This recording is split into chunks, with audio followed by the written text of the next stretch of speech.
ಕೆಐಟಿಬಿ ಪರ ರೈತರ ರಣಕಹಳ. ಜೂನ್ 4ರಿಂದ ಬೀದಿಗಿಳಿಯಲಿರುವ ಅನ್ನದಾತರು.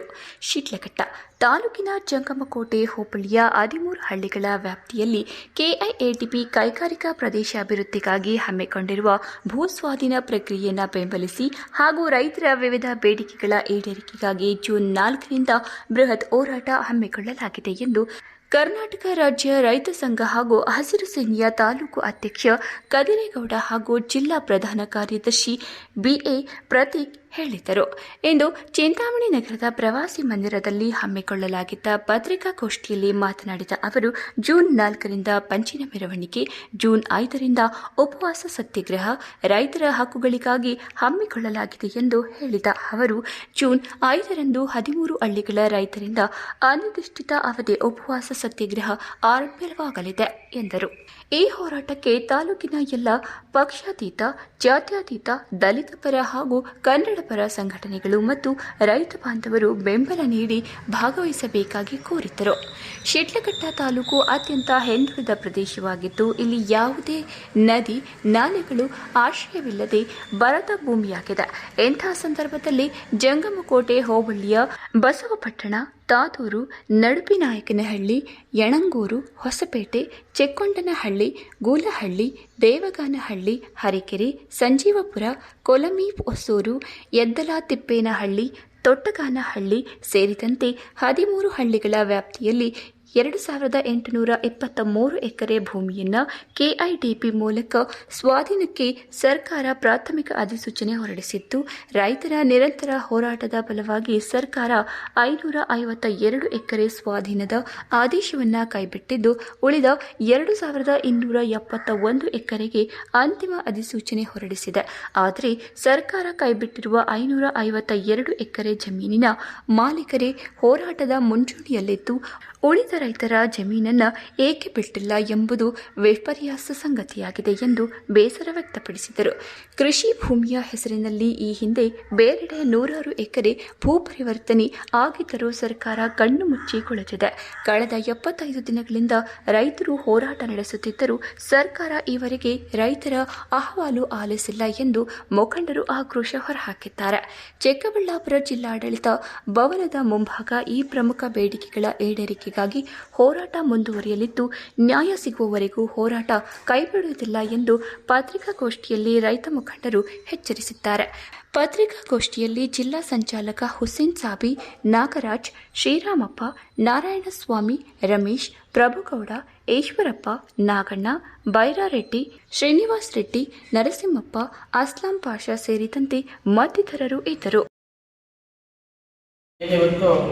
ಮೊದಲು ನಮ್ಮ ಶಿಡ್ಲಘಟ್ಟ ತಾಲೂಕು ಜಮಕೋಟೆ ಹೋಬಳಿ ಕೆಐಡಿಬಿ ಜಮೀನುಗಳ 13 ಹಳ್ಳಿಗಳ ರೈತಪರ ಹೋರಾಟ ಸಮಿತಿಯಿಂದ ಇವತ್ತು ಚಿಂತಾಮಣಿ ಪ್ರವಾಸಕ್ಕೆ ಬಂದು ಇವತ್ತೇನಿಲ್ಲಿ ಸಭೆ ಕರೆದಿದ್ದೀವಿ. ಈ ಸಭೆಗೆ ಆಗಮಿಸಿರುವಂತಹ ಚಿಂತಾಮಣಿ ತಾಲೂಕು ಅಧ್ಯಕ್ಷ ಕದಿರೇಗೌಡರಿಗೆ ಸ್ವಾಗತವನ್ನು ಕೋರ್ತಾ, ಅದೇ ರೀತಿ ನಮ್ಮ ಕಾರ್ಯದರ್ಶಿ ಭೀಮಣ್ಣವರಿಗೆ ಸ್ವಾಗತವನ್ನು ಕೋರ್ತಾ, ಅದೇ ರೀತಿ ನಮ್ಮ ಜಿಲ್ಲಾ ಸಂಚಾಲಕ ಹುಸೇನ್ ಸಾಬ್ ಅವರಿಗೆ ಸ್ವಾಗತ ಕೋರ್ತಾ, ಮತ್ತು ನಮ್ಮ ಕರ್ನಾಟಕ ರಾಜ್ಯ ಹಸಿರು ಸೇನೆಯ ಜಿಲ್ಲಾ ಯುವ ಘಟಕ ಅಧ್ಯಕ್ಷ ಸುಬ್ರಹ್ಮಣ್ಯದ್ರ ಅವರು ಕೂಡ ಸ್ವಾಗತವನ್ನು ಕೋರ್ತಾ, ಮತ್ತು ನಮ್ಮೆಲ್ಲ ಹಿರಿಯರಾಗಿರ್ತಕ್ಕಂತಹ ಬಸವಪಟ್ಟಣ ಆಂಜನಪ್ಪಣ್ಣಿದ್ದಾರೆ, ನಮ್ಮ ಪ್ರಭುಗೌಡನಿದ್ದಾರೆ, ನಾಗಣ್ಣ ಇದ್ದಾರೆ, ಮತ್ತು ಕನಕಪ್ಪಣ್ಣಿದ್ದಾರೆ, ಮತ್ತು ಎಲ್ಲ ನಮ್ಮ 13 ಹಳ್ಳಿಗಳ ರೈತಪರ ಹೋರಾಟ ಸಮಿತಿಯ ಪದಾಧಿಕಾರಿಗಳಿಗೂ ಸ್ವಾಗತವನ್ನು ಕೋರ್ತಾ, ಇದೇ ಚಿಂತಾಮಣಿ ತಾಲೂಕಿನ ನಮ್ಮ ರೈತರು ಹಿರಿಯರಾದಂಥ ನಾಗರಾಜಣ್ಣ ಅವರು ಸ್ವಾಗತವನ್ನು ಕೋರ್ತಾ, ಅದೇ ರೀತಿ ಒಂದು ಪತ್ರಿಕಾಗೋಷ್ಠಿಗೆ ಆಗಮಿಸುವಂಥ ನಮ್ಮೆಲ್ಲ ಪತ್ರಿಕಾ ಹಾಗೂ ದೃಶ್ಯ ಮಾಧ್ಯಮದವರಿಗೆ ಧನ್ಯವಾದ ಸ್ವಾಗತವನ್ನು ಕೋರ್ತಾ, ಏನಿವತ್ತು ಉದ್ದೇಶ, ಇವತ್ತು ಚಿಕ್ಕಬಳ್ಳಾಪುರ ಜಿಲ್ಲೆ ಶಿಡ್ಲಘಟ್ಟ ತಾಲೂಕು ಜಮಕೋಟೆ ಹೋಬಳಿ 2823 ಎಕರೆ ಸರ್ಕಾರ ಪ್ರಾಥಮಿಕ ಅಧಿಸೂಚನೆ ಹೊರಡಿಸಿತ್ತು. ಅದರಲ್ಲಿ ಎಲ್ಲರ ಹೋರಾಟದ ಶ್ರಮ ಇವತ್ತು ನಮ್ಮ ಮಾನ್ಯ ಶಿಡ್ಲಘಟ್ಟ ವಿಧಾನಸಭಾ ಶಾಸಕರು ಮತ್ತು ಚಿಂತಾಮಣಿಯ ನಮ್ಮ ಶಾಸಕರು, ಜಿಲ್ಲಾ ಉಸ್ತುವಾರಿ ಸಚಿವರು ನಾವು ರೈತರೆಲ್ಲ ಬಂದು ವಿನಂತಿ ಮಾಡಿದಾಗ ಅವರು 490 ಎಕರೆ ನೀರಾವರಿ ಪ್ರದೇಶವನ್ನು ಬಿಟ್ಟು 2271 ಎಕರೆ ಅಂತಿಮವಾಗಿ ಅಧಿಸೂಚನೆಯನ್ನು ಹೊರಡಿಸಿದ್ದಾರೆ. ಹಾಗಾಗಿ ಮೊಟ್ಟಮೊದಲನಾಗಿ ಮಾನ್ಯ ನಮ್ಮ ಜಿಲ್ಲಾ ಉಸ್ತುವಾರಿ ಸಚಿವರಾದಂಥ ಡಾಕ್ಟರ್ ಎಂ ಸಿದ್ದಕರಣ್ಣ ಮತ್ತು ನಮ್ಮ ಶಿಡ್ಲಘಟ್ಟ ವಿಧಾನಸಭಾ ಕ್ಷೇತ್ರದ ಶಾಸಕ ರವಿಕುಮಾರ್ ಅವರಿಗೆ ಧನ್ಯವಾದಗಳು ಹೇಳ್ತಾ, ಏನಿವತ್ತು ಇಂದಿಗೆ 77 ದಿನಗಳಾಯಿತು. ನಮ್ಮ ಬೇಡಿಕೆ ಏನಂದರೆ, ಇವತ್ತು ಸರ್ಕಾರ ನೀರಾವರಿ ಪ್ರದೇಶವನ್ನು ಬಿಟ್ಟಿರ್ತಕ್ಕಂಥದ್ದಕ್ಕೆ ಸ್ವಾಗತ, ಮತ್ತು ಏನಿವತ್ತು 2271 ಎಕರೆ ಫೈನಲ್ ನೋಟಿಫಿಕೇಶನ್ ಮಾಡ್ತು. ಆದರೆ ಇವತ್ತು ರೇಟ್ ಫಿಕ್ಸ್ ಮಾಡಿ ನೀನೊಂದು ವರ್ಷಕ್ಕೆ ಕೊಟ್ಟರೆ ಇವತ್ತಿನ ಬೆಲೆ ನಾಳೆ ಇರೋದಿಲ್ಲ. ಹಾಗಾಗಿ ಏನಿವತ್ತು ಪ್ರತಿ ಎಕರೆಗೆ ಒಂದು ಕನಿಷ್ಠ ಹೆಚ್ಚಳ ಭೂ ಪರಿಹಾರ ನೀಡಬೇಕು. ಭೂಮಿ ಕೊಟ್ಟಂತಹ ಪ್ರತಿ ರೈತನ ಕುಟುಂಬಕ್ಕೂ ಕಾಯಂ ಉದ್ಯೋಗ ನೀಡಬೇಕು. ಯಾರು ಭೂ ಪರಿಹಾರ ಬೇಡ ಅಂತಾರೋ ಅವರಿಗೆ ಬದಲಿ ಜಮೀನು ಕೊಡಬೇಕು ಅಂತೇಳಿ ದಿನಾಂಕ 23/3/2026 ಜಿಲ್ಲಾಧಿಕಾರಿಗಳು ಬಂದ ಮುಂದೆ ಅನಿರ್ದಿಷ್ಟಾವಧಿಯನ್ನು ಮಾಡ್ತಾ ಇದ್ದೀವಿ. ಇಷ್ಟು ದಿನಗಳಾದರೂ ಕೂಡ ಮಾನ್ಯ ರೈತ ವಿರೋಧಿ ಜಿಲ್ಲಾಧಿಕಾರಿಗಳು ಇದುವರೆಗೂ ಕೂಡ ನಮ್ಮ ಸಮಸ್ಯೆಗೆ ಸ್ಪಂದಿಸಿಲ್ಲ. ಹಾಗಾಗಿ ಏನಿವತ್ತು ಮುಂಬರುವಂತಹ 4ನೇ ತಾರೀಕು ಒಂದು ಪುಂಜಿನ ಮೆರವಣಿಗೆಯನ್ನು ಮಾಡಿ ಮತ್ತು 5ನೇ ತಾರೀಕು ಉಪವಾಸ ಸತ್ಯಾಗ್ರಹವನ್ನು ಮಾಡ್ತೀವಿ. ಆ ಉಪವಾಸ ಸತ್ಯಾಗ್ರಹ ಮತ್ತು ಪುಂಜಿನ ಮೆರವಣಿಗೆಗೆ ನಮ್ಮ ಚಿಂತಾಮಣಿ ರೈತ ಸಂಘಟನೆಯಿಂದ ಬೆಂಬಲ ಕೊಡಬೇಕು ಅಂತೇಳಿ ಇವತ್ತು ಬೆಂಬಲಕ್ಕಾಗಿ ಇವತ್ತು ಮನವಿ ಪತ್ರವನ್ನು ನಮ್ಮ ತಾಲೂಕು ಅಧ್ಯಕ್ಷರಿಗೆ ಕೊಡ್ತಾ ಏನಿವತ್ತು ಹೆಚ್ಚಿನ ಸಂಖ್ಯೆಯಲ್ಲಿ ಆ ಒಂದು ಪುಂಜಿನ ಮೆರವಣಿಗೆ ಮತ್ತು ನಮ್ಮ ಉಪವಾಸ ಸತ್ಯಾಗ್ರಹಕ್ಕೆ ಬಂದು ಈ ರೈತರ ಸ್ವಾಭಿಮಾನದ ವೇದಿಕೆ ಹೋರಾಟದ ವೇದಿಕೆ ಸ್ವಾಭಿಮಾನಿ ರೈತರ ಹೋರಾಟ ಬೆಂಬಲಿಸಬೇಕು ಅಂತೇಳಿ ಇವತ್ತು ನಮ್ಮ ಚಿಂತಾಮಣಿ ತಾಲೂಕು ಅಧ್ಯಕ್ಷರನ್ನ ಕೇಳ್ಕೊಳ್ತಾ ಇದ್ದೀನಿ. ಸೇರಿರ್ತಕ್ಕಂಥ ನನ್ನೆಲ್ಲ ರೈತ ಬಂಧುಗಳೇ ಹಾಗೂ ಮಾಧ್ಯಮ ಮಿತ್ರರೇ, ಈಗ ಏನು ತಮ್ಮ ಶಿಡ್ಲಘಟ್ಟ ತಾಲೂಕಿನ ಜಂಗಮಕೋಟೆ ಹೋಬಳಿಯ 13 ಹಳ್ಳಿಗಳ KDB ಪರ ಹೋರಾಟ ಸಮಿತಿಯ ಏನು ನಮಗೆ ಒಂದು ಬೆಂಬಲ ಕೊಡ್ತೀವೋ, ನಾವು ನಮ್ಮ ತಾಲೂಕಿಂದ ಒಂದು 500 ಜನ ಬಂದು ತಮಗೆ ಬೆಂಬಲ ಸೂಚಿಸ್ತೀವಿ. ಆದರೆ ನಮಗೆ ನಮ್ಮ ಜಿಲ್ಲೆಯಲ್ಲಿ ಶಿಡ್ಲಘಟ್ಟ ತಾಲೂಕಲ್ಲಿ ಯಾವುದೇ ಥರ ಕೈಗಾರಿಕೆಗಳಿಲ್ಲ. ನಾವು ಮೊದಲಿಂದ ಹೇಳ್ತಾ ಇದ್ದೀವಿ, ಮಾನ್ಯ ಉಸ್ತುವಾರಿ ಸಚಿವರು ಹಾಗೂ ಶಿಡ್ಲಘಟ್ಟ ಕ್ಷೇತ್ರದ ಜನಪ್ರಿಯ ಶಾಸಕರು ಹಾಗೂ ಕೈಗಾರಿಕೆ ಸಚಿವರು ನಮ್ಮ ಮುಖ್ಯಮಂತ್ರಿ ಸಿದ್ದರಾಮಯ್ಯನವರೆಲ್ಲ ಸೇರಿ ಏನು ಕೃಷಿ ನಮ್ಮ ಬೇಡಿಕೆ ಮೇಯ್ನಾಗಿ ಕೃಷಿನೂ ಬೇಕು, ಕೈಗಾರಿಕೆನೂ ಬೇಕು. ಆದರೆ ಕೃಷಿ ಜಮೀನು 552 ಎಕರೆ ಅದನ್ನು ಬಿಟ್ಟಿದ್ದಾರೆ, ಕೈ ಬಿಟ್ಟಿದ್ದಾರೆ. ಅದಕ್ಕೆ ಅವ್ರಿಗೆಲ್ಲರಿಗೂ ನಾವು ಋಣಿಯಾಗಿರ್ತೀವಿ, ಅಭಿನಂದಿಸ್ತೀವಿ. ಎರಡನೇದಾಗಿ ಏನು ಇವಾಗ ಸರ್ಕಾರಿ ಜಮೀನಿದೆಯೋ 1780 ಎಕರೆ ಸರ್ಕಾರಿ ಜಮೀನಿದೆಯೋ ಆ ಸರ್ಕಾರಿ ಜಮೀನಲ್ಲಿ ಕೈಗಾರಿಕೆಗಳಾಗಬೇಕು. ಈಗಾಗಲೇ ನಮ್ಮ ಮಕ್ಕಳು ದೊಡ್ಡಬಳ್ಳಾಪುರಕ್ಕೆ, ಈ ಕಡೆ ನರಸಾಪುರಕ್ಕೆ ರಾತ್ರಿ ಹಗಲು ಎಲ್ಲ ಹೋಗ್ತಾ ಇದೆ. ಈ ಮಾಹಿತಿ ಎಲ್ಲರಿಗೂ ಗೊತ್ತಿದೆ. ಆಗ ಈಗ ಇನ್ನು ಉಳಿದಿರೋದು 439 ಎಕರೆ ರೈತರದ್ದು. ಆದರೆ ಅವ್ರ ಭೂಮಿ ಅವ್ರ ಹಕ್ಕು, ಕೊಡಿ ಅಂತ ನಾವು ಕೇಳಲ್ಲ. ಅವ್ರ ಭೂಮಿ ಅವ್ರು ಉಳಿಸ್ಕೊಂಡ್ಲಿ ಸಂತೋಷ. ಇಲ್ಲ ಸರ್ಕಾರ ಇನ್ನು 439 ಎಕರೆಯಲ್ಲಿ ಫಲವತ್ತಾದ ಭೂಮಿ ಅಂತ ಕೈ ಬಿಡಲಿ ಸಂತೋಷ. ಆದರೆ ಕೊಡೋರನ್ನ ಅಡ್ಡಿಪಡಿಸೋದು ಒಳ್ಳೇದಲ್ಲ. ಆಮೇಲೆ ನಿನ್ನೆ ಒಂದು ವಿಡಿಯೋ ನೋಡಿದ್ವಿ, ಒಬ್ಬ ವ್ಯಕ್ತಿ ಹೇಳ್ತಾರೆ, ವ್ಯಕ್ತಿ ರಮೇಶ್ ಏನ್ ಸರ್ ಇದ್ದಳ್ಳಿ ರಮೇಶ್ ಅಣ್ಣ ಅಂತ ಸಚಿವರು ಮನೆ ಕೊಟ್ಟೋದು. ಸ್ವಾಮಿ, ಇದು ಹುಲಿ ಏನೋ ಹಿಂದಕ್ಕೆ ಹೋಗಲ್ಲ. ಇಡೀ ಜಿಲ್ಲೆಯಲ್ಲಿ ಸರ್ವತೋಮುಖ ಅಭಿವೃದ್ಧಿಗಾಗಿ ರಾತ್ರಿ ಅವರು ಶ್ರಮಿಸ್ತಾ ಇದ್ದಾರೆ. ಒಬ್ಬ ಇದಕ್ಕೆ ಮೀಟಿಂಗ್ ಮಾಡಬೇಕಂದ್ರೆ 12 ಗಂಟೆ ತನಕ 11:30 ತನಕ ಮೀಟಿಂಗ್ ಮಾಡಿದ್ದಾರೆ. KDB ಮೀಟಿಂಗ್, ಜಿಲ್ಲೆಯ KDB ಮೀಟಿಂಗು 11:30 ತನಕ ಮಾಡಿದ್ದಾರೆ. ಯಾರ ರಾಜಕಾರಣಿಗಳು ಮಾಡಲ್ಲ, ಕರ್ತವ್ಯನ ಕರೆಕ್ಟಾಗಿ ನಿಭಾಯಿಸ್ತಾ ಇದ್ದಾರೆ. ದಯವಿಟ್ಟು ತಿಳ್ಕೊಬೇಕು, ತಾವು ಮಾಹಿತಿ ತಿಳ್ಕೊಂಡು ಮಾತಾಡಬೇಕು.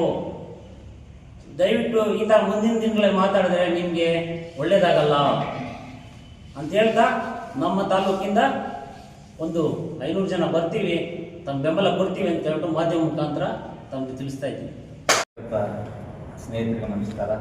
ಅದೇ ಥರ ನಮ್ಮ ರೈತ ಮುಖಂಡರು, ಅಧ್ಯಕ್ಷರು, ಕಾರ್ಯದರ್ಶಿ ಪ್ರತಿಯೊಬ್ಬರು ನನ್ನ ನಮಸ್ಕಾರ. ಇವತ್ತು ನೋಡಿ, ಇವತ್ತು ನಮ್ಮ ಜಿಲ್ಲೆ ಬರಡು ಜಿಲ್ಲೆ ಆಗಿದೆ. ಮಳೆ ನೀರಿಗೆ ಅವಲಂಬಿತವಾಗಿದೆ. ಇವತ್ತು ನಮ್ಮ ಮಕ್ಕಳೆಲ್ಲ ಕೂಡ ವಿದ್ಯಾಭ್ಯಾಸ ಮಾಡಿ ಬೇರೆ ಬೇರೆ ಜಿಲ್ಲೆಗಳಿಗೆ ಊಳೆ ಹೋಗ್ತಾ ಇದ್ದಾರೆ, ಬೇರೆ ಬೇರೆ ರಾಜ್ಯಗಳಿಗೆ ಹೋಗ್ತಾ ಇದ್ದಾರೆ. ಆದರೆ ಇವತ್ತು ಕೃಷಿ ಅವಲಂಬಿತರಾಗಿರೋರು ಕಡಿಮೆ ಇದ್ದಾರೆ. ಆದರೆ ಕಾರ್ಖಾನೆಗಳು ಜಾಸ್ತಿ ಆಗಿ ಓದಿರ್ತಕ್ಕಂಥ ಮಕ್ಕಳು ಜಾಸ್ತಿ ಆಗಿ ನಿರುದ್ಯೋಗಿಗಳಾಗಿದ್ದಾರೆ. ನೋಡಿ, ಕೋಲಾರ ಮತ್ತು ಚಿಕ್ಕಬಳ್ಳಾಪುರ 2 ಜಿಲ್ಲೆಗಳು ಅಂತೇಳಿ ನಾವು ಆಲ್ರೆಡಿ ಘೋಷಣೆ ಆಗಿದೆ, ಬಯಲುಸೀಮೆ ಜಿಲ್ಲೆಗಳಂತ ಘೋಷಣೆ ಆಗಿದೆ. ಆದರೆ ಇವತ್ತು ಈ ಸರ್ಕಾರ ನಿರ್ಧಾರ ಸರಿಯಾಗಿ ತಗೊಂಡಿದೆ. ನಮ್ಮ MC ಸುಧಾಕರ್ ಸರ್ ಆಗಿರ್ಬೋದು, ಅದೇ ಥರ ರವಿ ಸರ್ ಆಗಿರ್ಬೋದು, ಶ್ರೀಗಢ ತಾಲೂಕು, ಅದೇ ಥರ ನಮ್ಮ ಮಾನ್ಯ ಮುಖ್ಯಮಂತ್ರಿಗಳು ಆಗಿರ್ಬೋದು, ಅದು ನಿರ್ಧಾರ ಕರೆಕ್ಟಾಗಿ ತಗೊಂಡಿದ್ದಾರೆ. ಆದರೆ ಇವರು ಭೂಮಾಫಿಯಾಗಳು ಅಂತ ಹೇಳ್ತೀನಿ ನಾನು ಇವತ್ತು. ನೋಡಿ, ಇವತ್ತು ಸರ್ಕಾರ ನಿರ್ಧಾರ ನಮ್ಮ ಭೂಮಿ ನಮ್ಮ ಹಕ್ಕು, ನಮ್ಮ ಭೂಮಿ ನಮ್ಮ ಹಕ್ಕು ಅಂದ್ರೆ 13 ಹಳ್ಳಿಗಳ ರೈತರು ಅವರು ಒಂದು ಕಷ್ಟಕ್ಕೆ ಅವರು ಒಂದು ಏನೋ ಒಂದು ಮುಂದಾಲೋಚನೆ ಇಟ್ಕೊಂಡು ಅವರು ಸರ್ಕಾರಕ್ಕೆ ಇವತ್ತು ನಾವು ಮಾಡ್ತೀವಂತ ಮಾತು ಮುಂದೆ ಬಂದಿದ್ದಾರೆ. ಯಾರು ಕೂಡ ಸರ್ಕಾರ ಇವತ್ತು ಬಲಂತರವಾಗಿ ಯಾರು ಕೂಡ ತಗೊಂತಾ ಇಲ್ಲ. ಆದರೆ ನಮ್ಮ ಭೂಮಿ ನಮ್ಮ ಹಕ್ಕು ಅಂತ ಕಾನೂನು ಆಗದೆ, ಬಟ್ ಬಲಂತರ ಯಾರು ಮಾಡ್ತಾ ಇದ್ದೀರಿ, ಕೊಡಬೇಡಿ ನಿಮ್ಮ ಜಮೀನು, ಬಟ್ ಯಾರು ಬೇರೆಯವ್ರಿಗೆ ಅಡ್ಡಿ ಪಡಿಸ್ತಾ ಇದ್ದೀರಿ, ಇಲ್ಲ ಅವ್ರು ಕೊಡಿ. ಅವ್ರ ಮಕ್ಳಿಗೆ ಮದುವೆ ಮಾಡಬೇಕು, ಅವ್ರ ಮದುವೆ ಎಜುಕೇಶನ್ ಮಾಡಬೇಕು, ಬೇರೆ ಕಡೆ ಅವ್ರು ಏನೋ ಒಂದು ಉದ್ಧಾರ ಒಂದು ಡೆವಲಪ್ಮೆಂಟ್ ಆಗಬೇಕು, ನೀವು ತಗೊಂಡು ಕೊಡಿದ್ರು. ಯಾರು ಇವತ್ತು ಅಡ್ಡಿಪಡಿಸ್ತಾ ಇದ್ದೀರಿ, ಕೊಡಿ, ಅವ್ರಿಗೆ ಸಹಾಯ ಮಾಡಿ. ನೀವು ರೈತರು ತಾನೆ, ರೈತರಿಗೂ ಸಹಾಯ ಮಾಡಿ ಯಾರು ಮಾಡಬೇಕು. ಇವತ್ತು ಸರ್ಕಾರ ಇವತ್ತು ನೋಡಿ, ಇವತ್ತು ಇನ್ನೊಂದು ಮಾತು ಹೇಳ್ತೀನಿ, ನಮ್ಮ ತಾಲೂಕಲ್ಲಿ MC ಸುಧಾಕರ್ ಸರ್ ಅವರು ಯಾರು ಮಾಮೂಲಿ ಎಮ್ಮೆಗಳಲ್ಲ, ಅವರು ತಾತ ಮುತ್ತಾತ ಕಾಲದಿಂದ ಹೆಸರು ಮಾಡಿದಂಥ ಎಮ್ಮೆಗಳು ಅವರು. ನಾವು ಚಿಕ್ಕ ಮಕ್ಕಳಿಂದ ಆಂಜನೇಯ ರೆಡ್ಡಿ ಸರ್ ಅವ್ರ ಮುತ್ತಾದ ಕಡೆಯಿಂದ ಬಂದಂತ ವ್ಯಕ್ತಿಗಳು ಯಾವುದೇ ಆಮಿಷಕ್ಕೆ ಒಡ್ಡಿ ಯಾರನ್ನು ಒತ್ತಡಕ್ಕೆ ಒತ್ತಿ ನಿರ್ಧಾರ ತಗೊಳ್ಳಲ್ಲ ಅವ್ರು. ಯಾಕಂದ್ರೆ ನಾವು ಸುಮಾರು ನಮ್ಮ ತಾತ ಮುತ್ತಾಂದ್ರು ಕೂಡ ಅವ್ರ ವಂಶ ನಾವು ಹೊಳ್ತಾ ಇದ್ರಿ. ಇವತ್ತು ಅವ್ರು ಮಾಡಿದ ನಿರ್ಧಾರ ಎಲ್ಲರೂ ಕೂಡ ಮೆಚ್ಚುಗೆ ಆದಂತ ನಿರ್ಧಾರ. ಅವ್ರ ವಿದ್ಯಾವಂತರು ಅಂತ ಒಂದು ನಿರ್ಧಾರಗಳನ್ನ ಇವತ್ತು ಯಾರೋ ಭೂಮಾಫಿಯಾಗಳು ಯಾರೋ ನಿಜವಾಗ್ಲೂ ಹೇಳ್ತೀನಿ, ಸರ್ಕಾರ ಅಂತಿದ್ರೆ ಇವ್ರ ಮೇಲೆ ಸರಿಯಾದ ಕಾನೂನು ಕ್ರಮ ಜರುಗಿಸಬೇಕು ಇವತ್ತು.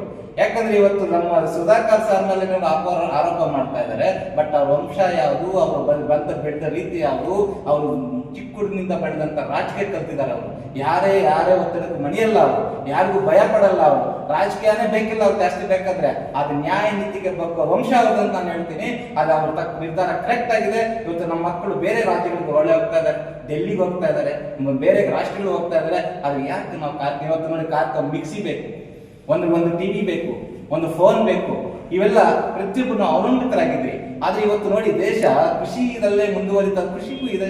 ಯಾಕೆ ಕಾರ್ಖಾನೆ ತೆಗಿತಲ್ಲ ನೀವು? ನಮ್ಮ ಮಕ್ಕಳು ಬೇರೆ ರಾಜ್ಯಗಳು ಕಳ್ಸೋ ಬದಲು ನಮ್ಮ ಕಡೆನೆ ಕೆಲಸ ಕೊಡ್ರಿ. ಇವತ್ತು ನಿರುದ್ಯೋಗವಂತರು ಇವತ್ತು ಕಳ್ಳರಾಗ್ತಾ ಇದಾರೆ, ಮೋಸ. ಇವತ್ತು ವಿದ್ಯಾವಂತರೆಲ್ಲ ಏನಾಗ್ತಾ ಇದಾರೆ, ಒಳ್ಳೆ ಜಾಬ್ಗಳಿಲ್ಲ ಅವ್ರಿಗೆ. ಪಾಪ ಅವ್ರ ಜೀವನಗಳೇ ಓದಿ ಅವ್ರಿಗೆ ಯಾವುದೇ ರೀತಿಯ ಒಂದು ಆಲೋಚನೆ ಹೋಗ್ತಾ ಇಲ್ಲ, ಬೆಳೀತಾ ಇಲ್ಲ. ನೋಡಿ, ಇವತ್ತು ನಾವು ನಿರ್ಧಾರ ನಮ್ಮ ಸರ್ಕಾರ ತಗೊಂಡು ನಿರ್ಧಾರ ಕರೆಕ್ಟ್ ಆಗಿದೆ.